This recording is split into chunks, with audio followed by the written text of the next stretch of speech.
Bruins Beat is powered by Prize Picks, the exclusive daily fantasy partner of the CLNS Media Network. Hello, everyone, and welcome back to Bruins Beat. It is again me, Bell Fraser from the Hockey News, joined by Conor Ryan. Conor, how are you? What's going on? I'm doing well, Belle. Thank you for having me. It's an honor. Very excited to be here. We were joking last time that Evan handed the podcast over to two BU kids, and once again, BU's dominating again. I mean, it's one of those things, too, where Evan was, again, he's taking a break, which, again, good for Evan taking a little bit of a rest here. But for my first episode of Poke the Bear, it was me and Scott McLaughlin. It's like we're just, wherever you go now, Evan takes one little break, and all of a sudden the Terriers, rightfully so, I would say, are running all the best podcasts on the Bruins. Yeah, literally. And I mean, we started the last podcast like this too, but a lot of exciting Bruins hockey right now. But it feels like in the press box, half of what everyone's talking about is the Frozen Four, BU making it. How are you feeling with that before we hop into Bruins? I mean, listen, I always feel confident in the Terriers, and then we get to like actual puck drop, and then I'm a nervous wreck. So I'm trying not to get too far ahead. We still got a ways to go in terms of the actual games being played, but so help me, Belle, if it's BU and BC in the championship game, I don't know what I'm going to do. Like, I'm going to say I'm going to watch it, which I will. We'll get some friends together to watch that, but like, it's not going to be fun. Like, even if BU is to win, which would be fantastic, I know you guys will do a great job covering them as you've done all year long, but I am going to be a wreck if that game, if it does happen, goes down, because BC is straight up terrifying. Yep. No, there will be no recap from the Boston Hockey Blog because I won't remember the game. I'll just actually.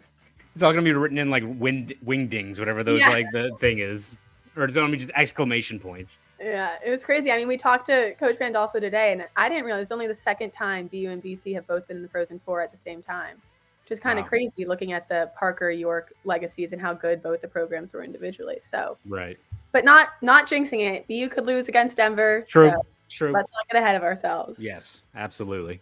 Anywho, looking at two other games that, for the Bruins, not that they should have been nervous about them, but they were pretty high stakes, Nashville and then Carolina. And Bruins came out and had two of their better performances, I would say, of the last month, complete performances, more playoff style of hockey. Jim Montgomery has talked about wanting his team to be playoff ready. And I think this week is when, I personally believe like, okay, maybe they are. So, I mean, we can talk about Carolina first, but just where are you at with the Bruins after they put together two pretty convincing wins against opponents that are either fighting for their lives or are a top contender this year? Yeah, I think when you look at the Bruins and the way they're approaching this postseason, and it's something that, not to take a quote from Jeremy Swayman, who's mentioned it countless times, but like how important gaining experience is, and whether that's good experience, bad experience, like this team is going through adversity and they're passing tests at a crucial time. Like we look at like the Bruins team last year where they were just a wagon through and through for the last 6-7 weeks of the season. It felt like you're just going through the motions. Like the biggest priority, we know this team's good. Let's keep guys healthy. Let's not overexert anyone. And now you got this stretch where the Bruins are playing teams that, are built for the postseason. You look at like, again, Florida Panthers haven't played that well, but they're still going to be a tough out in the playoffs. They come back. They beat that team on the road. You have the Capitals, who, again, are a fringe playoff team, but you talk about adversity, killing a 4-minute 4-on-3 power play in overtime and coming away with a win there. That's another thing that builds character, builds some fortitude for the playoffs. And then, as you said, these last two games, and especially in Carolina, a team that is coming off, I think, back-to-back shutout wins, 8-1-1 in their last 10 games. And when Carolina's on, that's a team that is built for, I think, today's postseason, right? Like they swarm on the forecheck. They generate a lot of offense from the blue line, which either means puck sailing through, they're getting rebounds, tips, what have you. And the Bruins have answered the call in all these games. And it's good that they jumped out to an early lead, the Bruins, against Carolina. But I think what's impressed me the most in terms of just building their overall game, what's kind of been one of the biggest flaws with this team for a while now, it's been letting teams, get back into these games, not being able to, land the dagger in the third period when they pull their goalie. Last two games, 2 wins against two very good teams in Carolina and Nashville. They've gotten the job done. And if you're the Bruins and you're trying to go on a long playoff run here, it's going to be a whole lot of those games where you're going to be frantically defending, goalie gets pulled, and you're going to either be trying to kill the clock or try to go for that empty net goal. So I think you look at just the way the Bruins are playing right now. Again, it's not to say that the championship runs back on, but Yeah. the adversity that they're facing now and the fact that I think they've answered the call there, it's encouraging because at this point, it's all about just, I think, getting ready for what's ahead for this team. I totally agree, especially with the third periods, closing out games, extending leads too. It started in Nashville, 0-0 going into the third. It was such a tight checking game, and the Bruins looked good. But in the back of my mind, it was like, can they stick with it? Can they be patient? Again, the classic quote, stick to the process, believe in the process. But it's true. Like, can they believe in how they're playing and kind of not get frustrated with not scoring? And then Charlie Coyle gets that shorthanded goal, which kind of just felt like storybook for the type of game it was. You talk about that adversity and killing off that penalty and getting ahead and then extending that lead. Pavel Zacha and then David Pastrnak both score. And you look at kind of bled into the Carolina game, looking at those top six contributions. Can talk about the Brazeau injury, but the lineup was a little bit shuffled, but the Bruins' big guys are coming out to play when it matters. And I feel like it hasn't been a big worry because they've been leaders all year, but just in terms of consistency with getting on the scoreboard, that top six is looking pretty good, and we're the reason that the Bruins were able to pull through in both of those games. Yeah, absolutely. I mean, that second line of Heinen, Pastrnak, and Zacha, they've been on a roll for about a month now. And it's crazy when you just look at, I think most Bruins fans knew that it was going to be, Zacha and Pastrnak was a good duo to stick together after how well Yeah.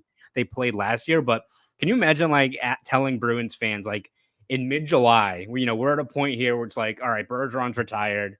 Yeah. They're not signing Bertuzzi. Taylor Hall has been traded. Imagine pitching to them all right, guys, we got a solution here for the top six. How Danton about Heinen. Danton Heinen? You know how rational Bruins fans are and how quick they are to not overreact.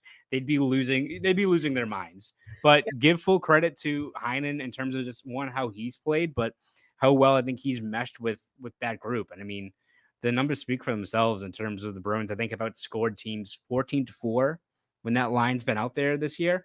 And then you look at that Carolina game.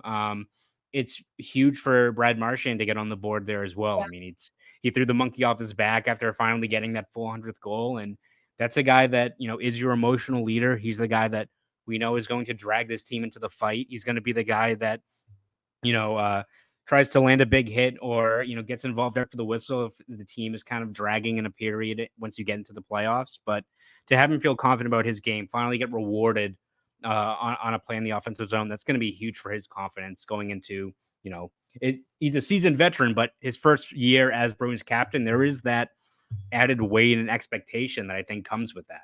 I totally agree. And you could see the relief. Like you said, he literally threw the monkey off his back, and the team was so excited for him too. And that's important. He's a confident guy. He never loses the room, but I think I totally agree with you. Going into it, he has to have kind of that swagger to be able to be a leader on the ice. And also Morgan Geekie gets the primary, primary assist on that play after moving up to play with Marchand and Coyle. He was on the third line before. He's kind of been a utility man for the Bruins. He's really playing wherever they need him to. But I think it goes into the Heinen conversation too, where these bits and pieces that the Bruins brought in have it's just been a fit. It's not that they're playing the craziest hockey of their careers, but they're able to kind of give them what Montgomery needs. And I guess for you, Brazeau's still week to week, Montgomery said, but looking at this, Van Riemsdyk on the fourth line, what do you make of the battle for game one positioning now that Brazeau's out, Pat Maroon is skating, and Danton Heinen and Morgan Geekie are proving that they can handle top 6 minutes? Yeah, it's going to be really fascinating, Belle, when you look at just the way the Bruins are structured. And it does really suck about Brazeau because he's a guy that not only I think did he fit so well with Beecher and Boquist, but he's a guy that if James Van Riemsdyk was really kind of struggling and he's still trying to get some traction back, he's dealing with an illness. He's lost some weight. That's really tough to get back up to speed in the middle of the season like that. So it's been tough sledding for him. But you could paint the a scenario where if JVR is not, playing at a high level, you could easily slot him out for a couple of games, have Justin Brazeau maybe get on the third line. Maybe that's where Pat Maroon is. And all of a sudden you've got two pretty heavy playoff kind of built kind of guys for your bottom six. And it's a great problem to have. Now with Brazeau being out, not only does it kind of hurt your fourth line, it throws the rest of the groupings into a little bit of flux here, right? So I do think Geeky's one of those guys that is proven he can kind of play wherever, which is a great help for this team. Curious to see if they keep him up there, or whether they go back to DeBrusque, because again, we know the script with DeBrusque now. Like, we know that it's going to be up and down in terms of production, but when he is playing impactful hockey and he's bearing his chances, it just changes the entire complexion of the Bruins forward core. When you have that guy who on any given night can be your second or third best winger. Like, you got Pasternak, but he can be right there in some of these kind of takeover games that he's had. But in terms of like where Maroon comes back, like, it's good that he'll be able to at least get into a few regular season games, because he can be a fourth line guy. But as much as I think people paint, Maroon as just this really physical winger that's going to be just playing 11 minutes a night or what have you, he had like some pretty good playmaking this year, especially from Minnesota. I mean, 16 points in 48 games isn't bad for a guy with limited reps. So if he's on your third line and you want to go with more of a puck possession group with Frederick and Geeky, or on the fourth line, what have you, like, at the very least, the Bruins have options. As much as this has been a jumbled together kind of grouping this year, they can kind of tinker and slot these guys all across the lineup. And so far, a lot of the results have been really positive for this team. Yeah, and not to say Pat Maroon and Justin Brazeau are 1-for-1, because that's not the case. And I do agree that it would have been great to have that option if you wanted a heavier bottom six. But it is nice knowing that if you want a similar look, you kind of have a guy coming in that can do that. But just for Brazeau as an individual too, beyond how the team looks, it's like, he signs in February and comes in, and you kind of thought he was just going to be like an AHL Providence placeholder while the Bruins figured it out. And he really, 2 days ago, we were talking about how he kind of earned a playoff role, even with Pat Maroon coming back. And, it sucks for a guy to kind of make his living, carve out a spot. And, he probably didn't expect to be in the NHL this year, let alone, scoring 3 games in a row, 7 points in however many games. So yeah, you just feel for the guy, but hopefully he'll be able to get back for a playoff run. But as of now, it's funny. I feel like the Bruins, you always think they're out of options and players, and then they just appear out of nowhere. And we've hit the point now too where it's getting close to the playoffs. So as much as I think Jim Montgomery on Thursday was mentioning, like, oh, we'll give you a better update, we're in the playoff week to week thing now, where we're going to have any friggin' clue. We're going to think this guy's never going to be back out there, and then hell, it can be like April 18th or something, and Brazeau's out there, probably like a separated shoulder, what have you. But it's the time of the season when these guys are just running through it. So yeah, we'll find out in August. Yes, exactly. Another bottom six guy, Johnny Beecher, love to talk about. But first, a message from our sponsor over at Prize Picks. Testing my skills on Prize Picks this season is the most exciting way to play daily fantasy sports. If you have the skills, you can turn $10 into $1,000 with just a few taps. Prize Picks is really simple to play. I can make my picks and submit my entry in less than 60 seconds. Quick withdrawals, easy gameplay, and an enormous selection of players and stat types are what make Prize Picks the #1 daily fantasy sports app. It's skill-based, so if you watch a lot of hockey like I do, pick more or less the number of shots on goal a top player like Connor Bedard or Sidney Crosby might have in a game. So download the app today and use code CLNS for a first deposit match up to $100. Again, download the app today and use code CLNS for a first deposit match up to $100. Prize Picks. Pick more, pick less. It's that easy. Now, back to the show. Great ad read from Evan. It's like he's here with us. It's like the ghost of Evan is still here. He can't stay away from the podcasting. Yeah, even if he tried. Yes. But yeah, Johnny Beecher, another guy who came up, and he had a good start to the season, but then the consistency, the punch just wasn't there. Gets sent back down to Providence, and here he is also battling for a spot in the Game 1 lineup. Last night, he had a fight against Jack Drury, nephew of Terrier great Chris Drury, if anyone cares. Of course. Everyone cares. We're talking about BU greatness here. National champion. Yeah, No biggie. But, not that it was a great fight. It's not when he's going to put on his highlight reel, but I think the fact that he's really showing the coaching staff, the fans, his teammates, that he's putting everything on the line. He moves back to center role with Boca's up on the third line. He's been great from the face-off dot, but I think he's really trying to show his versatility, that he can be a tough guy. He can play the identity role in the fourth line, but he can also have a scoring touch. So just what have you seen from him in the past, 10 games, and where do you think his postseason kind of ceiling is? Yeah, I mean, I think Beecher's probably in that same tier with like Brazo before he gets hurt in terms of he feels like he's a lock for the playoffs now in Yeah. terms of just a fourth line guy that can play the wing, can play down the middle when need be. And yeah, like, I think it's obvious when you look at Beecher, where they've really have used him quite a bit is just how good he's at faceoffs. They've had fewer instances where they're losing these critical D zone draws with a guy like Beecher out there, which has been huge for them.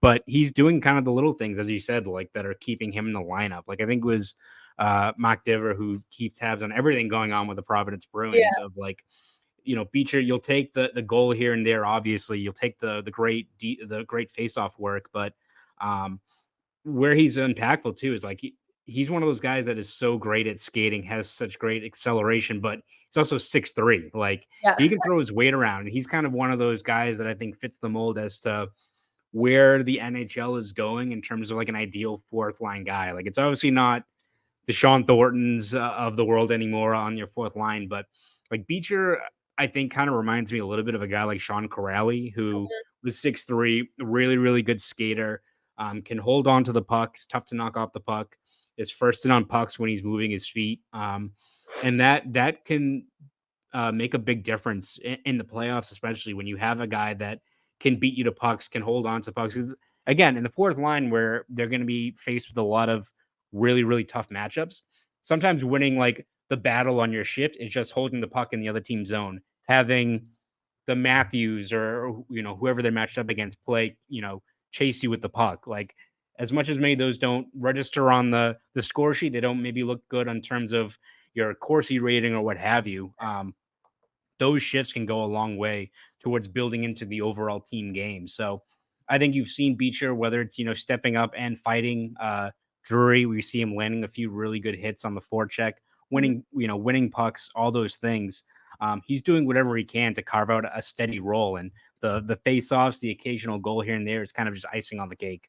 Yeah, and he said that, I think it was the game against Philly, the 6-5 win at TD Garden mid-March. He scored that game, but someone asked post-game, like, how much more did it mean that Montgomery had you out there in the last 2 minutes, that he had you taking defensive zone draws in the third period? Like, and Beecher said, of course you want to score. I'm not expecting to score like pasta, but, the amount of responsibility and trust I think Montgomery's giving him is different from his first stint in the NHL. And it has to feel good for the confidence. These guys are always like, I'm focused on my game, blah, blah, blah. But it is a mental part of it too. And I think when you have that believability and kind of carve out a real look for the fourth line for the Bruins, I feel like this has been, we talk about it all the time, but that line struggled to kind of have a real identity in the first half. But I think it's a pride point that Beecher's like, I'm going to lead this line and you're going to know what you're going to get from us night in and night out.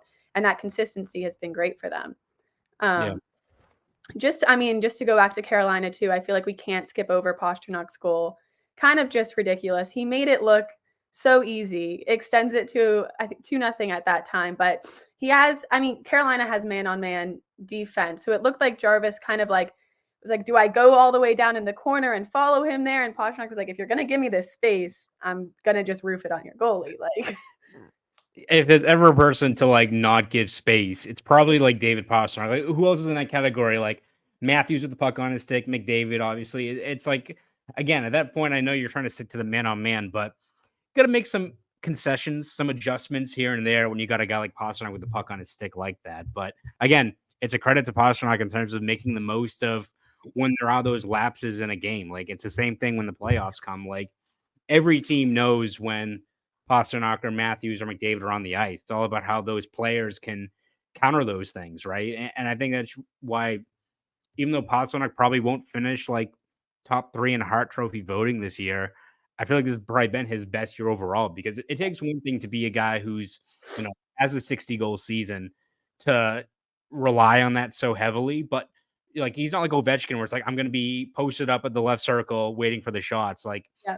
put the onus on him to be a playmaker and make his line mates better. This is still, again, Zacha's had a very good year. Heinen's been great, but like, it's not like he's got Draisaitl on his line, or you look at some of these other guys that have these elite level wingers out there. So for Pastrnak to kind of change his game on the fly this year, can score the goals when needed, will make the most of those opportunities when a team kind of gift wraps it like Carolina did. But when you look at just his overall growth with playmaking, a little bit more physicality, which again freaks out some Bruins fans that think that we're a defensive player or does flybys, what have you. Like, again, we can hit like we can have a rational take here where it's like David Pastrnak will not be winning a Selke. He's not like Mark Stone. We know that. And he doesn't need to be. Yeah, he does. He's not barreling over guys. He's not like Matthew Tkachuk, but he can answer the call when needed. He's not a one-dimensional player by any means at all. And I think you've seen it this year.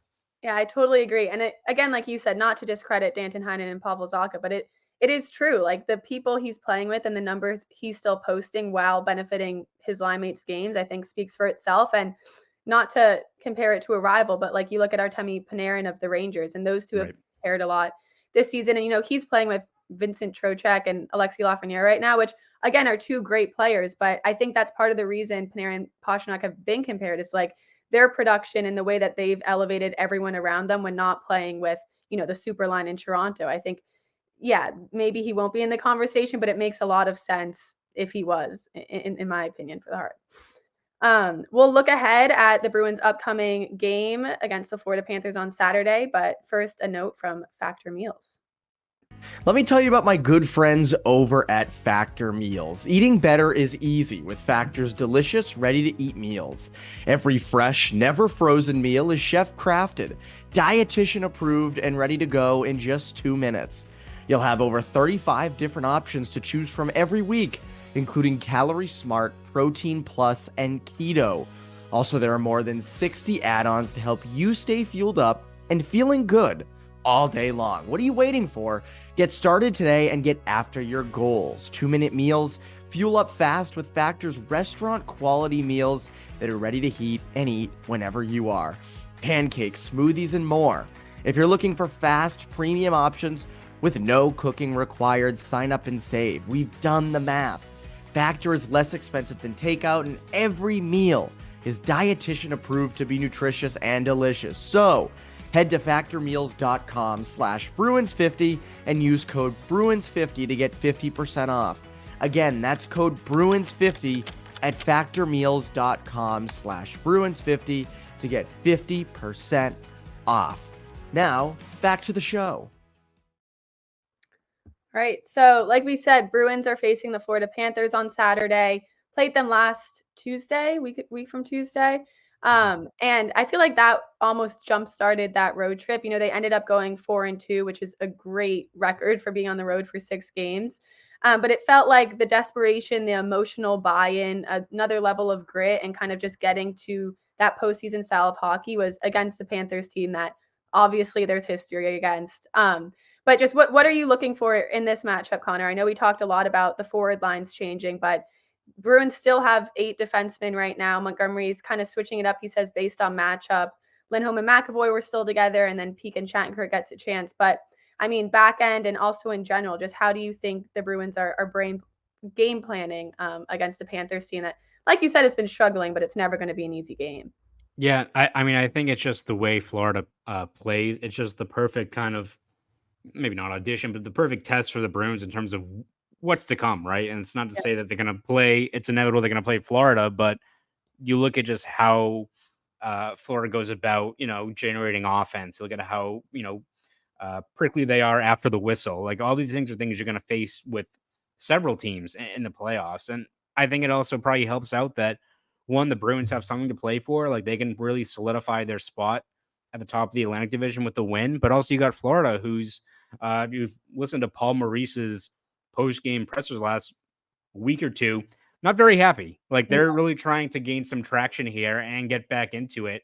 And if you're at Florida and you look at just the way you're playing, what better way to kind of right the ship and reestablish yourself as a team that people thought were a cup favorite with a really good road win against the Bruins. So I think for the Bruins, you look at just the way they're approaching these things. And yes, they'll still be looking at the different lines. I'm sure we'll see the decor switched up again a little bit, even though Montgomery mentioned on Friday how much he liked these reshuffled D pairs with McAvoy, Lindholm, Peak with Grizzly, which was an interesting kind of grouping as well. But I just think you look at just the way the Bruins are facing a team like Florida. That again, the history is there, but I think it's just the way they play and how the Bruins can respond to it. Because again, Bruins are 3-0-0 against Florida this year, and all these games they've answered the call. They've elevated their games. They've taken their punches. It hasn't been one-sided at all in a lot of these games. And again, it all comes down to the experience. Like if the Bruins are able to come away with another win, deal with the adversity, deal with the physicality that Florida is going to bring. I think it's all you can really ask for with the Bruins is they're getting ready for what should be hopefully a playoff run that goes into May and June. Yeah, and I think what's also important too is proving to themselves and everyone just consistency in their game. They've put together 2 really good games, but they followed up the Florida Panthers game last week with kind of a dud against Tampa where you really didn't feel the same level of anything, So the 2 games were great, but I think it's really important for them to come back to home ice after being away for nearly 3 weeks and kind of put on that same type of performance that they had the last 2, 3, 4 games. I think that's kind of a spot where they've struggled, right? Every week it's kind of, it's a different type of Bruins team. And I think yesterday in the first period against Carolina, it was like, okay, this is Bruins hockey. This is what Bruins hockey should be. So it'll be really interesting to see if they can kind of emulate that against not a tougher opponent, but there's a little juice there, especially it being at TD and all of that. But yeah, like you said, if they play, I don't want to get overly optimistic because truthfully, I would predict possibly a second round exit, but I think for Bruins fans, I would be really excited with the way they played in the first and third against Carolina, maybe not the second. We talked about it before recording with that double minor where you don't capitalize on, you kind of want to see a more complete performance, but yeah, hopefully they're kind of able to carry that over into, is it 4 games left in the regular season at this point? 5? 4 or 5. Yeah, I'm losing track. At this point, I'm just ready for the playoffs to start. Even if it's Bruins Tampa Bay, which I think a lot of Bruins fans are like, all right, that's probably the worst possible matchup you could get, but I'll take playoffs. There's nothing better than that. And I think I speak for most people being like, get the regular season done, especially once you get to like what they play Ottawa their last game of the year. Yeah, we don't need to do that. Just drop the puck and then just skate in circles. Like we're fine. I don't want to write anything. No, you don't want to write. No one wants to write anything. We don't want to tweet it. We don't want any of it. No, absolutely. If you don't tweet it, it never happens. So exactly. And how nice of the Bruins to not have any games while BU's in Minnesota. Exactly. Very considerate of them. Wednesday to Saturday, just so everyone can cheer on BU. So I mean, it's mostly BU guys anyway, right? Just like the prep war. So yeah. So all good stuff coming up. Connor, I said I'm trying to do my Evan impression, but what can we expect from you at Boston.com, Boston Globe as the playoffs near?